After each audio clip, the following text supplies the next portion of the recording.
Lalu bagaimana memastikan tersangka penganiayaan menjalani proses hukum dan mendapatkan hukuman yang setimpal? Bergabung Kepala Dinas Penerangan TNI Angkatan Darat, Brigjen TNI Hamim Tohari. Selamat sore Pak Hamim.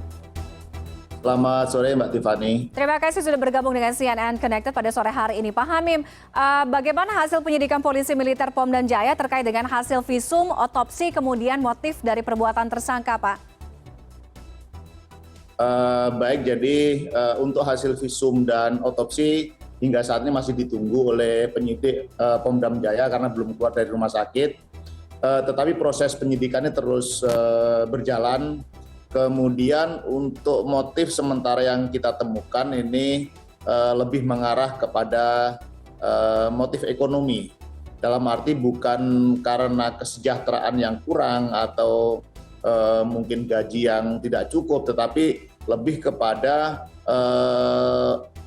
mencari keuntungan pribadi dari melakukan tindak pidana pemerasan maupun penculikan dan meminta tebusan itu. Jadi untuk kepentingan pribadinya. Namun demikian nanti ini akan terus didalami. Seandainya ada motif-motif lain nanti akan terungkap dari hasil penyidikan yang terus berlangsung hingga nanti juga mungkin akan terungkap pada fakta-fakta di pengadilan. Baik, kalau tadi Pak Hamim menyebutkan motif yang didalami sejauh ini adalah motif ekonomi. Apakah ada kemungkinan juga dari hasil pengembangan ini tersangka melakukan, artinya apa yang dilakukan penculikan kemarin bukanlah penculikan yang pertama? Apakah ada kejadian serupa dengan korban lain juga? Apakah itu sudah didalami? Itu menjadi salah satu yang didalami oleh penyidik, Mbak, dan memang sementara dari pengakuan dan juga keterangan saksi, pelaku sudah melakukan kejahatan serupa itu lebih dari 1 kali.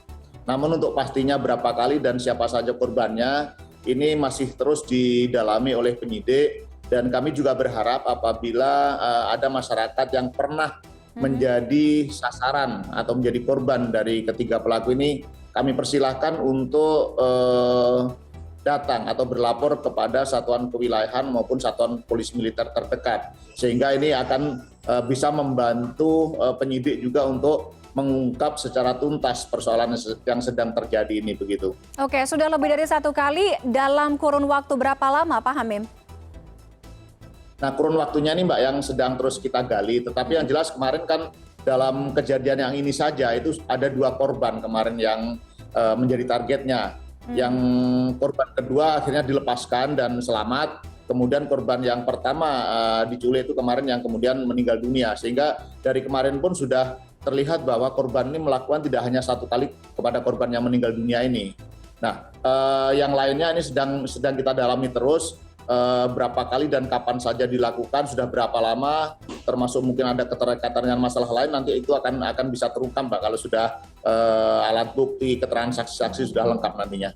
Oke, Pak Hamim, salah satu tersangka Pra-KJ meninggalkan Kodam Iskandar Muda, betul ya Pak? Betul. Betul, artinya yang bersangkutan keluar ketika ia masih bertugas.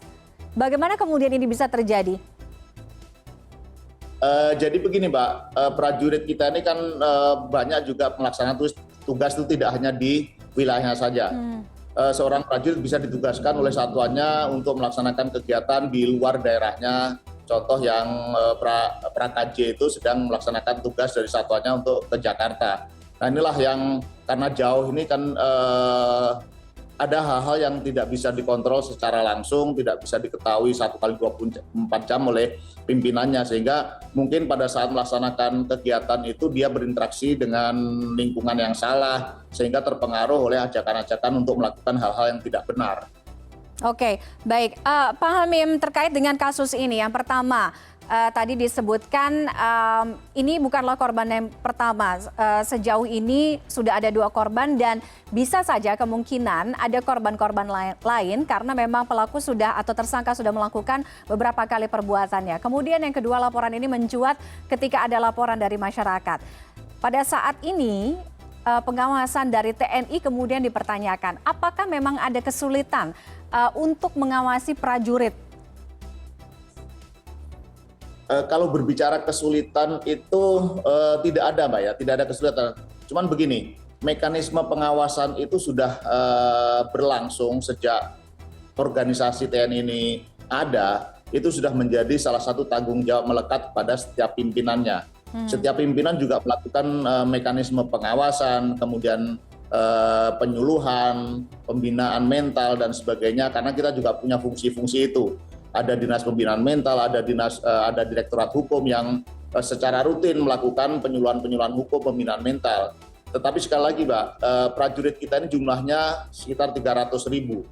Sehingga pada konteks di luar kegiatan kedinasan, ada hal-hal yang memang tidak bisa dilakukan pengawasan secara melekat. Apalagi perumahan dinas yang ada di dalam asrama juga tidak bisa memenuhi kebutuhan keseluruhan, sehingga ada anggota yang harus tinggal di luar. Kemudian ada juga prajurit yang sedang ditugaskan keluar asrama atau keluar kesatrian. Nah, inilah pengawasan di luar itu tidak mungkin bisa dilakukan oleh pimpinannya secara melekat satu persatu 1 kali 24 jam. Dan ini saya pikir juga bukan hanya menjadi persoalan yang ada di tubuh TNI, tetapi setiap organisasi juga yang memiliki personil begitu banyaknya tidak mungkin juga ada pengawasan yang melekat 1 kali 24 jam kepada orang demi orang. Sehingga inilah yang membuka peluang bagi niat ataupun oknum prajurit yang punya niat untuk melakukan tindak atau hal-hal yang negatif karena keterpengaruhan oleh lingkungan, karena pergaulan yang salah, nah situ celahnya yang bisa muncul. Tetapi mekanisme pengawasan itu sudah sedang dan akan terus kita lakukan selama organisasi TNI ini masih ada, begitu. Oke, apakah dengan adanya kejadian ini, Pak Hamim, TNI kemudian akan mengevaluasi khususnya untuk pengawasan ketika berada di luar, sehingga ini untuk mencegah atau sebagai tindakan preventif, hal-hal serupa tidak akan terulang lagi, tidak ada anggota atau prajurit TNI yang bermasalah atau berurusan dengan hukum? Itu pasti, Mbak. Artinya dalam setiap peristiwa yang terjadi selalu kita jadikan sebagai bahan evaluasi. Dan kejadian ini kan juga sebenarnya kan tidak hanya ini saja. Pada masa-masa sebelumnya setiap kali ada kegiatan ataupun kejadian-kejadian yang berpotensi merusak citra ataupun nama baik TNI Angkatan Darat, selalu kita adakan evaluasi dan perbaikan-perbaikan. Kita berikan himbauan-himbauan kepada seluruh prajurit maupun unsur pimpinannya melalui proses mekanisme penyuluhan hukum, mekanisme pembinaan mental dan sebagainya. Ataupun juga di dalam satuan selalu ada waktu-waktu yang diambil oleh pimpinan untuk memberikan jam komandan. Oke, baik. Ini sudah dan akan terus kita lakukan, Mbak. Oke, baik. Pak Hamim, sebelumnya dari Sentra Inisiatif dengan Mas Araf dalam wawancaranya bersama kami juga menyampaikan bahwa apa yang terjadi pada saat ini, mengapa anggota atau prajurit TNI beberapa kali terlibat berurusan dengan hukum, salah satunya terkait dengan sistem peradilan militer yang dianggap tidak terbuka, tidak transparan, dan juga berpotensi memberikan keringanan bagi terdakwa. Tanggapan Anda? Kalau saya pikir sebenarnya tidak bisa juga terkorelasi secara langsung antara perilaku seseorang dengan mekanisme peradilan yang dijalankan. Karena di dalam peradilan umum pun walaupun dilaksanakan seperti apa juga tetap akan ada masyarakat atau warga yang melakukan tindak pidana juga. Sehingga ini tidak bisa dikorelasikan secara linear ataupun secara langsung. Memang kalau ada pendapat bahwa ada ketakutan atau kekhawatiran bahwa peradilan militer itu tidak dilaksanakan dengan benar, saya itu tidak beralasan. Kemudian yang perlu kita pahami juga bahwa kita bekerja ini atas dasar amanah undang-undang juga. Artinya bahwa kita masih memberlakukan Undang-Undang Nomor 31 Tahun 97 tentang peradilan militer. Kalau toh kemudian orang juga sering memperdebatkan ataupun memunculkan isu terkait dengan Pasal 65 ayat 2 di Undang-Undang TNI yang mengatakan bahwa dalam hal tindak pidana umum prajurit TNI bisa diadili di peradilan umum. Nah, ini juga saya rasa juga terlalu sempit karena ada penjelasan yang seolah-olah tidak dilihat, di mana di pasal 74 mengatakan bahwa ketentuan dalam pasal 65 itu berlaku apabila sudah ada undang-undang tentang peradilan militer yang baru. Dan apabila itu belum ada, maka masih tetap merujuk kepada Undang-Undang 31 tahun 97. Nah, inilah yang kadang-kadang tidak dipahami secara lengkap.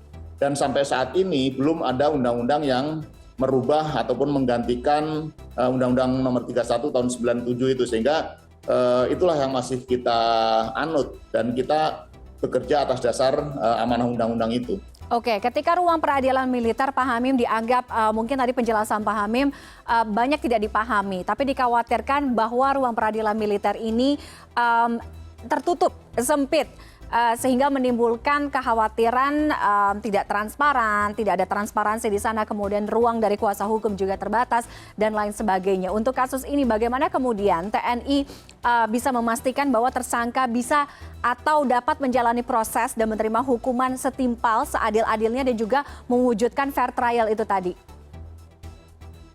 Iya, jadi pimpinan Angkatan Darat pun sudah menekankan dan memerintahkan kepada penegak hukum di lingkungan TNI atau TNI Angkatan Darat untuk mengusut ini secara tuntas dan memberikan hukuman seberat-beratnya. Dan ini juga kalau ada kekhawatiran saya pikir juga agak terlalu berlebihan karena kita sudah ada contoh juga beberapa kasus yang kemudian hukumannya pun saya pikir sudah berat. Contoh adalah ketika ada kemarin di bulan Mei ada 2 orang prajurit yang menjadi kurir narkoba di Sumatera Utara dan itu juga sudah dihukum dengan hukuman seumur hidup. Ya, artinya semua informasi terkait dengan hasil dari pengadilan militer juga bisa diakses di laman resminya Mahkamah Agung karena di sana ada amar putusannya yang bisa diakses oleh publik.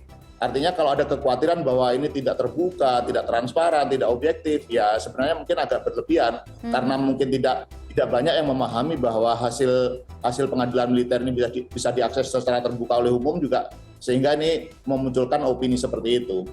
Oke, untuk kasus ini artinya tidak hanya akan menjalani proses peradilan militer tapi juga umum? Jadi begini Mbak, di dalam peradilan militer pun itu juga dikenakan pasal-pasal pidana umum dan malah ditambah dengan pasal pidana militer. Okay. Artinya ketika seorang prajurit yang melanggar tindak pidana kemudian diadili di pengadilan militer, maka dia akan mendapatkan 2 jeratan, yaitu jeratan pidana umum dan jeratan pidana militer, di mana diberlakukan juga pasal-pasal dalam KUHP. Sehingga ini sebenarnya hukumannya juga tidak ringan, malah bisa jadi lebih berat. Karena selain misalkan ada penjara seumur hidup ataupun bahkan mungkin seandainya ada hukuman mati pun masih ditambah juga dengan hukuman yang dari pidana militer yaitu pemecatan. Sehingga ini tidak perlu juga ada kekhawatiran bahwa ini akan tidak transparan, akan berbeda dan sebagainya. Tidak seperti itu. Oke, baik. Pak Hamim, Panglima meminta hukuman seberat-beratnya, bahkan sempat menyatakan sampai dengan hukuman mati. Nah, bagaimana kemudian instruksi hukuman dari Panglima ini kemudian bisa menjadi pegangan dari masyarakat bahwa TNI akan bersungguh-sungguh menindak hukum siapa saja anggotanya, prajuritnya yang terlibat dengan masalah hukum? Ya, jadi saya yakinkan sekali lagi, saya yakinkan bahwa TNI Angkatan Darat melalui polisi militer maupun nanti setelah dilimpahkan ke ranah pengadilan yaitu oleh penuntutan oleh Otmil maupun nanti pengadilan oleh hakim militer itu akan dilaksanakan dengan sebenar-benarnya objektif dan transparan. Dalam arti bahwa walaupun ada instruksi tidak ada instruksi pun juga itu akan dilakukan dengan sebenar-benarnya. Walaupun ada instruksi juga bahwa ini harus dihukum seperti ini, tetapi nanti mekanisme pengadilan lah yang memutuskan. Artinya hakim lah yang akan melihat itu dari persidangan, melihat fakta-fakta yang muncul di persidangan juga untuk menentukan apa hukuman yang kemudian dijatuhkan kepada tersangka ini.